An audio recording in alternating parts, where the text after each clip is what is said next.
वैवस्वत मनु के एक पुत्र थे, राजा सुद्युम्न। वे बहुत पराक्रमी, धर्मपरायण और न्यायप्रिय राजा थे। एक दिन वे शिकार खेलने के लिए अपने सैनिकों के साथ जंगल में गए।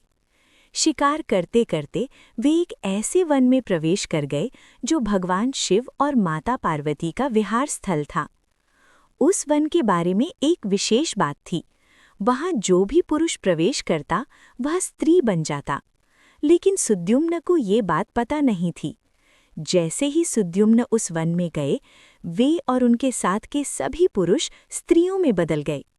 अब सुद्युम्न एक स्त्री बन चुके थे और उनका नाम पड़ गया इला। इला बहुत सुंदर और कोमल स्वभाव की स्त्री बन गईं। कुछ समय बाद उनकी मुलाकात चंद्रमा के पुत्र बुध से हुई।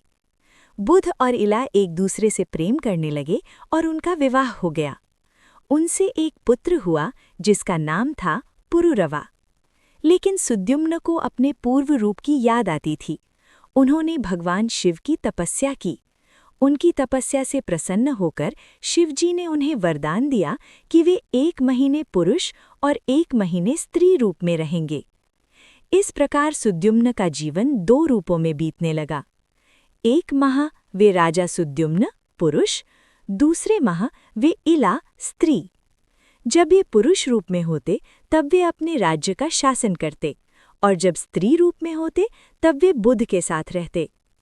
अंत में सुद्युम्न ने अपना राज्य अपने पुत्र को सौंप दिया और स्वयं तपस्या में लग गए।